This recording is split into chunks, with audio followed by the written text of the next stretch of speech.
Hello everyone, welcome to my channel. आज हम 10th class term first real number के कुछ और 5 एमसीक्यूज डिस्कस करेंगे। हमने लास्ट 2 वीडियोस में कुछ 5 एमसीक्यूज किए थे और आज भी हम कुछ 5 एमसीक्यूज डिस्कस करेंगे जो कि मोस्ट इंपोर्टेंट है और एग्जाम्स में पूछे जाते हैं। तो देखिए, फर्स्ट क्वेश्चन क्या है हमारा, the decimal expansion of the rational number this will be terminated after. तो बोला क्या गया है, जो हमारे पास रेशनल नंबर है उसका अगर हम डेसिमल एक्सप्रेशन करें तो उसके आफ्टर डेसिमल कितने नंबर्स आएंगे। मींस हमारे पास नंबर है जैसे कि 7/2 की पावर 5 मल्टीप्लाई 5 की पावर 2। तो देखिए यहाँ 2 and 5 है डिनोमिनेटर, हम हमेशा डिनोमिनेटर को देखेंगे ऐसे एक्सप्रेशन में।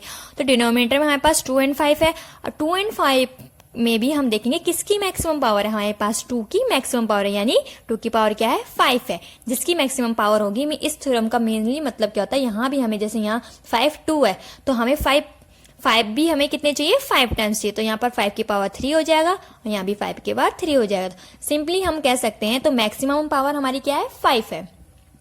तो अगर हम जब इस एक्सप्रेशन को सॉल्व करेंगे तो और आफ्टर जब हम इसका डेसिमल प्लेस निकालें तो क्या आएगा 5 प्लेसेस तक हमारा इसका आंसर आएगा सिंपली। तो देखिए इस क्वेश्चन में भी हम ऐसे करेंगे, हम डिनोमिनेटर को देखेंगे पहले। तो देखिए क्वेश्चन हमारा क्या है 14587 अपॉन 1250। तो ऊपर वाले से तो हमें मतलब नहीं है, हमें नीचे वाले से मतलब। तो नीचे वाले को हम पहले इसका क्या करते हैं प्राइम फैक्टराइजेशन, मतलब इसके हम पावर की फॉर्म में लिख लेंगे, ठीक है।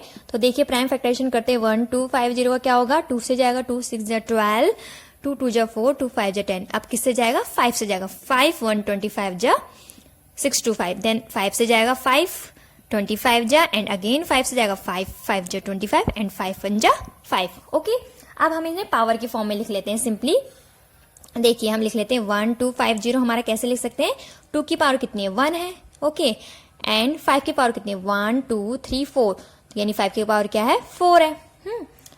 और हमने क्या सीखा था, हम इसे ऐसे लिखते हैं 4587 को कैसे लिख सकते हैं, ये आया हमारे नीचे का ना, तो हम इसे लिखते हैं 2 की पावर 1 मल्टीप्लाई 5 की पावर 4, ठीक है। इसे ऐसे लिख लिया जैसे हमारी थ्योरम थी। अब थ्योरम क्या कहती है, मैक्सिमम 2 and 5 तो हमारे डिनोमिनेटर में आ गए। अब मैक्सिमम पावर 2 and 5 में से किसकी है 5 की है, जो कि कितनी है 4 है। तो यहाँ कितने हमें 4 है, तो यहाँ हमें कितने डेसिमल प्लेस तक होगा हमारा, सिंपली 4 डेसिमल प्लेस तक होगा। और सिंपली हम कह सकते हैं कि इसका टर्मिनेट होगा, ठीक है। तो answer will be your E part 4 decimal places. Okay, now next question, second question क्या बोलता है हमारा, देखिए if P and Q are coprime numbers then P square and Q square are. तो क्या बोल रहा है क्वेश्चन, अगर हमारे पास P और Q हमारे क्या है को प्राइम नंबर्स है, तो अगर हम P square and Q square को अगर हम P का स्क्वायर कर दें और Q का स्क्वायर भी करें तो वो हमारे कौन से नंबर निकलेंगे, क्या वो को प्राइम होंगे या फिर नॉट ए को प्राइम या इवन या ऑड। तो सबसे पहले तो हमें पता होना चाहिए को प्राइम्स होते क्या है। पहले तो हम सीख लेते हैं प्राइम नंबर्स क्या होते हैं। प्राइम नंबर्स क्या होते हैं, जिसके हमारे 2 फैक्टर्स होते हैं। 2 फैक्टर्स भी कौन से वाले होते हैं, 2 फैक्टर्स कौन से वाले होते हैं हमारे, या तो उसका 1 होगा या तो नंबर इटसेल्फ होता है, नंबर इटसेल्फ। तो एग्जाम्पल क्या हो जाएगा इसका, एग्जाम्पल क्या हो जाएगा 2 का फैक्टर क्या होता है, ये एक तो 1 होता है और एक क्या हो जाता है नंबर इटसेल्फ यानी 2। और एग्जाम्पल क्या हो जाएंगे 3 यानी 1, इसका भी 1 होता है और कौन सा हो जाएगा 3। तो ये तो हो गया प्राइम नंबर्स। अब बात आई है हमें सीखना है को प्राइम क्या होता है। तो को प्राइम देखिए क्या होता है, अब को प्राइम में क्या होता है, हम 2 नंबरों को देखते हैं। हम कैसे नंबरों को देखते हैं, हम 2 नंबरों को देखते हैं। जैसे कि हमने नंबर देखा, देख सकते हैं हम, जैसे कि हमने लिखा 3 and 4, इन दोनों नंबर को देखा, ठीक है। अब हम 3 के जरा फैक्टर लिख लेते। 3 के फैक्टर क्या हो जाएंगे 1 and 3, और 4 के फैक्टर्स क्या हो जाएंगे 1 2 and 4। तो देखिए क्या फैक्टर कॉमन आया हमारा, सिर्फ इसमें 1 आया, ओनली 1, सिर्फ 1 कॉमन फैक्टर है। और इसमें 4 का क्या है फैक्टर क्या है 1 2 3। 4 is not a prime number, यहाँ देख रहे हो 4 प्राइम नंबर नहीं है, तो 4 के फैक्टर्स क्या है मोर देन 2 फैक्टर्स है, ठीक है। ऐसे नंबर्स ऐसे 2 नंबर जिनके फैक्टर्स क्या होते हैं 1 होते, कॉमन फैक्टर क्या होता है सिर्फ ओनली 1 होता है, वो हमारे को प्राइम्स कहलाते हैं, ठीक है। तो 3 and 4 हो गया। और एग्जाम्पल क्या ले सकते, अब देखिए और एग्जाम्पल कैसे, जैसे कि हमने लिया 2 एंड 3। अब देखो 2 और 3 हमारे कैसे नंबर है, हमारे प्राइम नंबर है। इनके फैक्टर्स क्या हो, एक तो 1 हो गया और एक क्या हो गया 2। 2 के फैक्टर्स तो ये हो गए और 3 के फैक्टर्स क्या होते हैं 1 एंड 3।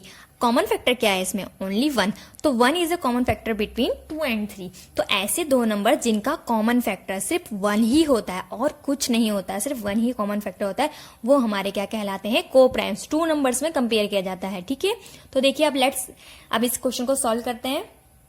तो क्वेश्चन क्या था, P and Q are coprime numbers. तो इसी से एग्जांपल ले लेते हैं, हम मान लेते हैं ये हमारा क्या है P और ये हमारा क्या है Q। तो उसने बोला है P and Q are coprime numbers, तो अब उनका स्क्वायर करते हैं, यानी P का स्क्वायर यानी 2 का स्क्वायर किया, तो 2 का स्क्वायर क्या आ गया 4, ओके। एंड 3 यानी Q का स्क्वायर करना है, Q का स्क्वायर क्या हो गया 3 का स्क्वायर करा, तो क्या होगा 3 का स्क्वायर होता है हमारा 9।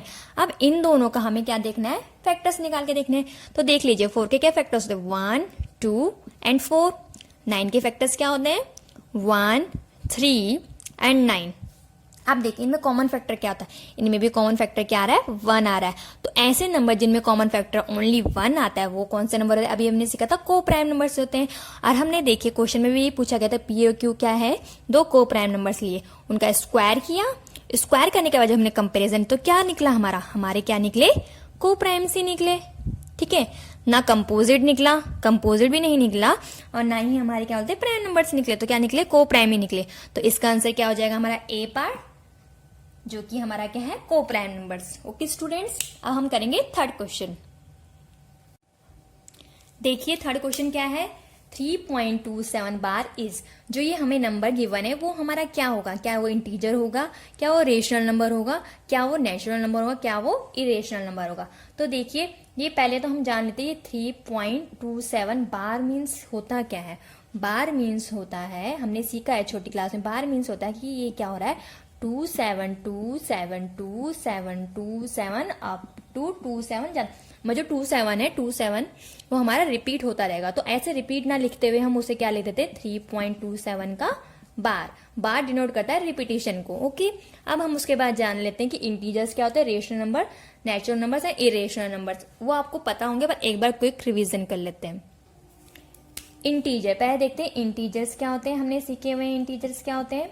इंटीजर्स में हमारे पॉजिटिव नेगेटिव नंबर्स सभी आ जाते हैं। तो कह सकते हैं हम minus infinity to positive infinity तक, ठीक है।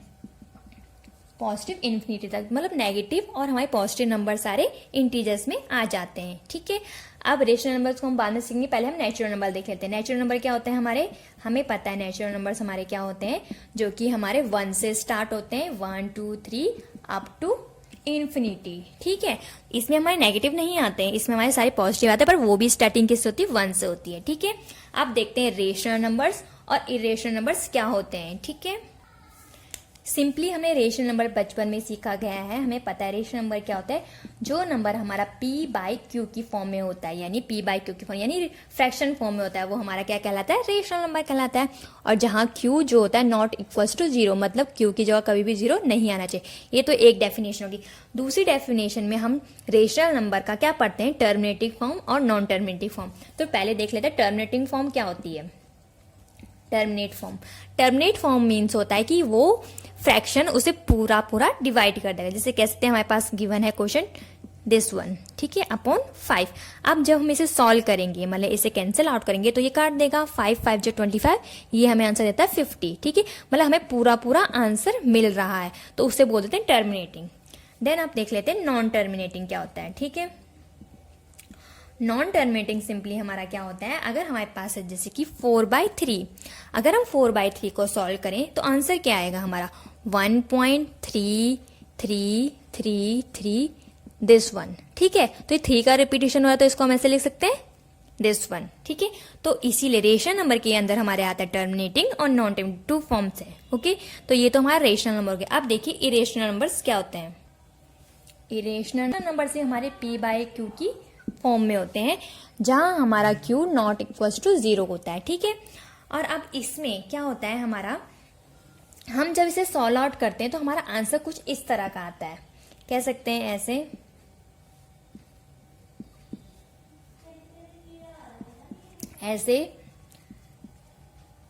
ऐसे, मतलब ये इस तरह से आता है। तो देखिए इसमें क्या है, हमने जैसे कोई भी क्वेश्चन सॉल्व किया, कोई भी हमारा मान सकते हैं, कोई भी हमारा पी बाई क्यू की फॉर्म में क्वेश्चन है, उसको जब हमने सॉल्व आउट करा तो हमारा आंसर इस तरह से आया कुछ। देखिए यहाँ रिपीटेशन बनी, यहाँ पहले 1 0 था, फिर 2 0, फिर 2 0, फिर 3 0, फिर आगे हमारा सोन चलता रहेगा। तो उस तरह के नंबर को हम इरेशनल नंबर्स कहते हैं, मतलब किसी का रिपीटेशन भी नहीं हो रहा और पूरा कैंसिल आउट भी नहीं होता, तो उसको इरेशनल नंबर कहते हैं। ठीक है, अब देखिए हम क्वेश्चन कर लेते हैं।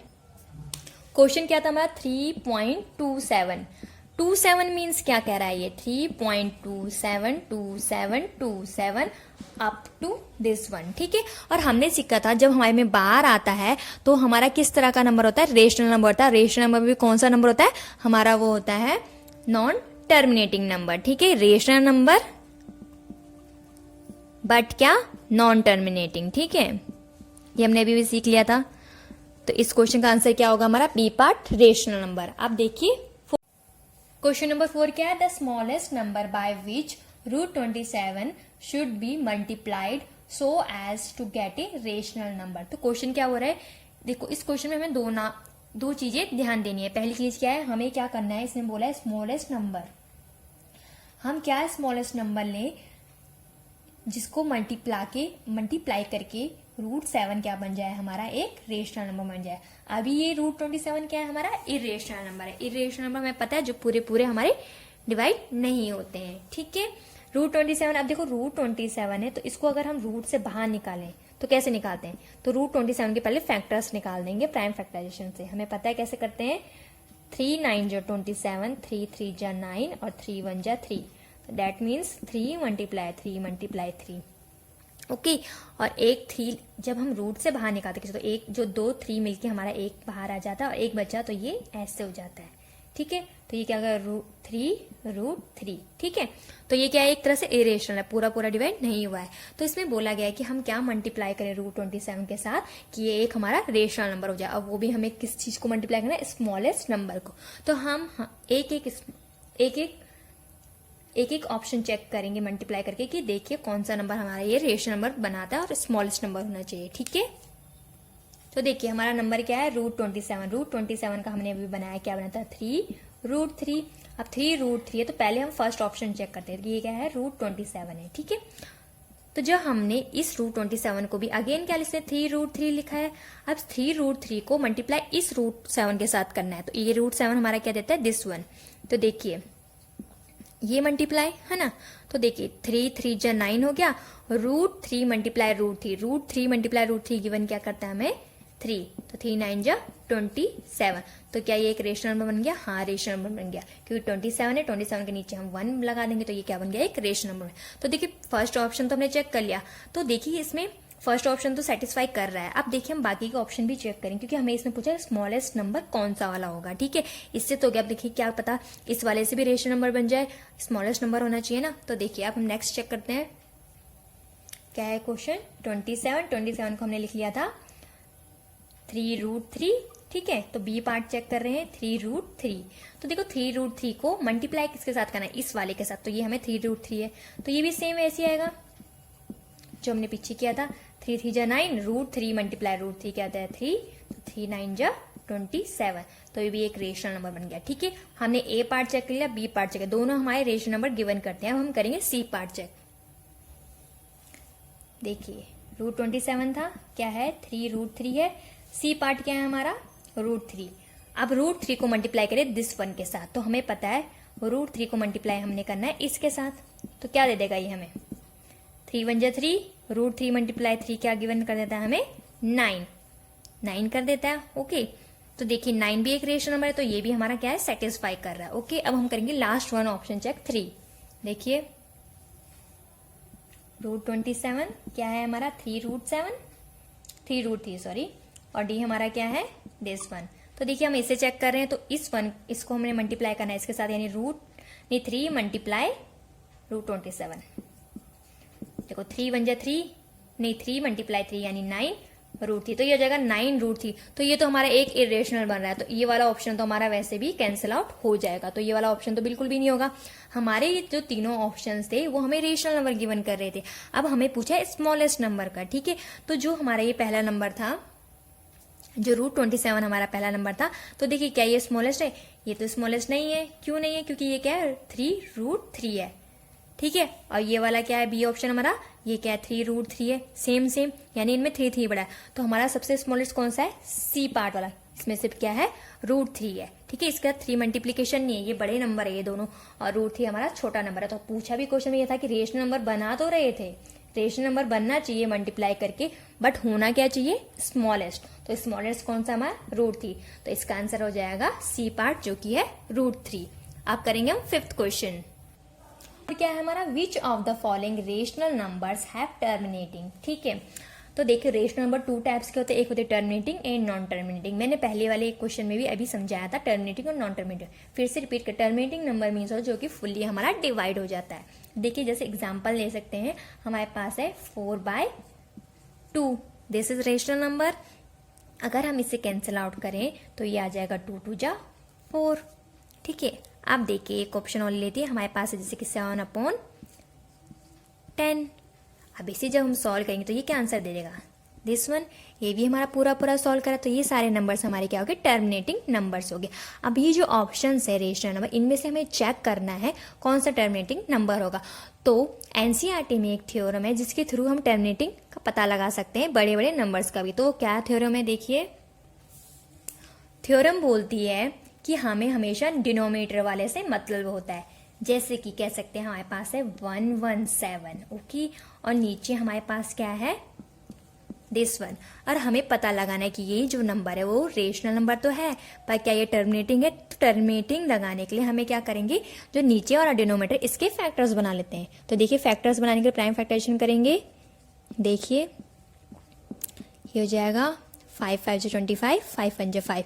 तो इसे लिखते हैं 2 की पावर 2 मल्टीप्लाई 5 की पावर 2 नीचे वाले को। ठीक है, तो क्वेश्चन में सिंपली थ्योरम हमारी क्या होती है कि अगर हमें नीचे 2 and 5 मिल गए, 2 and 5 मिल गए, तो हमें क्या देता है? वो जीरोज बना के दे रहा है। देखिए जीरोज बना के, तो जीरोज बनाने का मतलब क्या हुआ? जीरोज बनाने का मतलब ये हुआ कि अगर हम 117 अपॉन ये लिखें, ये हमें पता है हम डेसिमल लगाते हैं इसमें, तो ये क्या हो जाता है? हमारा 1.17 हो जाता है। तो ये क्या हो गया? पूरा सॉल्व होकर हमारा एक नंबर दे रहा है जो कि हमारा टर्मिनेटिंग नंबर है। तो ये कैसे मिले हमें? ये 0 2 and 5 मिले नीचे। तो थ्योरम हमारी क्या बोलती है कि हमें डिनोमिनेटर अगर 2 and 5 की पावर्स मिल गई, 2 and 5 की पावर्स मिल गई, और 2 and 5 की पावर्स मिलने का मतलब क्या है? वो हमें क्या दे देंगी? जीरोज दे देंगी।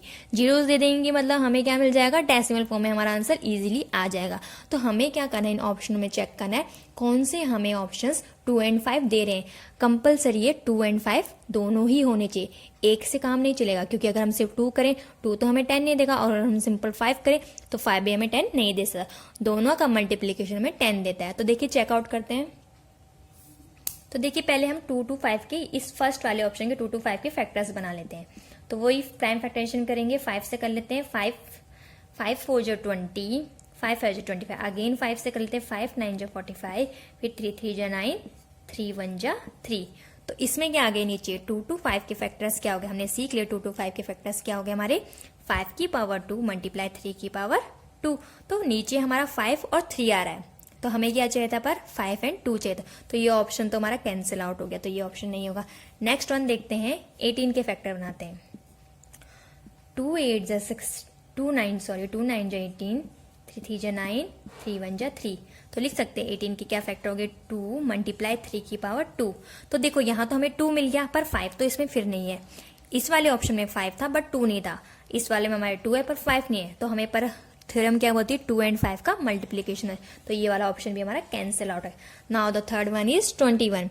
21 को देखते हैं, 21 के फैक्टर्स करेंगे। 3 7 जो 21, 7 1 जो 7। तो 21 को क्या लिख सकते हैं? 3 मल्टीप्लाई 7। तो इसमें तो ना 3, इसमें तो ना 2 है ना 5 है, तो ये तो बिल्कुल भी नहीं होगा। ठीक है, and the last option check करते हैं। लास्ट ऑप्शन क्या है हमारा? 250। तो 250 के जरा फैक्टर्स बना लेते हैं। 250 के फैक्टर्स क्या हो जाएंगे? देखिए चाहे आप 2 से कर लीजिए, जैसे 2 1 जो 2, 2 2 जो 4, 2 5 जो 10, फिर 5 से 5 2 जो 10, 5 5 जो 25, 5 1 जो 5, सॉरी 5 5 जो 25, 5 1 जो 5। तो 250 के फैक्टर्स क्या होगा? 2 की पावर 1 मल्टीप्लाई 5 की पावर 3। तो यहाँ हमें क्या मिल गया? 2 and 5 का मल्टीप्लीकेशन मिल गया, और थ्योरम भी ये बोलते हैं हमें 2 and 5 का मल्टीप्लीकेशन मिल जाएगा, जहां हमें नीचे डिनोमिनेटर 2 and 5 का मल्टीप्लीकेशन मिल जाएगा, वो नंबर हमारा इजीली देखते ही क्या हो जाएगा, टर्मिनेटिंग। तो हमारा ये ऑप्शन क्या हो गया, correct. Fourth answer is your correct answer, 7/250। ठीक है, ये भी हमारा गलत है, थर्ड वन भी। तो देखिए स्टूडेंट्स, ये क्वेश्चन मोस्टली एग्जाम में पूछा जाता है और आप इजीली सॉल्व करके कर सकते हैं, इतना टाइम नहीं लगेगा। ये तो मैंने समझाया था इसलिए इतना टाइम लग गया। आप इसे इजीली सॉल्व कर सकते हैं। सीधा फैक्टर्स बनाइए डिनोमिनेटर के और चेकआउट करिए किसमें हमारा 2 and 5 फैक्टर्स गिवन है। ओके स्टूडेंट, आप देखिए हम करते हैं, हमारे आज के 5 क्वेश्चंस भी कंप्लीट हो चुके हैं रियल्स नंबर्स के, जो कि मोस्ट इंपॉर्टेंट एमसीक्यूज है, मोस्टली एग्जाम से पूछे जाते हैं, इसी तरह से पूछे जाते हैं। आप इस तरह के क्वेश्चंस को प्रैक्टिस कीजिए, वीडियो को देखिए। अगर एक बारी में समझ आए तो दूसरी बारी में देखिए, आपको इजीली समझ में आ जाएगा क्या क्वेश्चन में पूछा गया। आपने एनसीईआरटी अगर एनसीईआरटी के क्वेश्चन किए हुए हैं तो आप इजीली एमसीक्यू सॉल्व कर सकते हैं, कोई दिक्कत नहीं आएगी। आपको बेसिक नॉलेज पता होनी चाहिए, चाहे टर्मिनेटिंग रियल नंबर्स है तो यानी ऑल नंबर्स के बारे में डिटेल्स आपको पता होनी चाहिए। तो नेक्स्ट वीडियोस में हम कुछ और क्वेश्चन डिस्कस करेंगे। Thank you students, take care.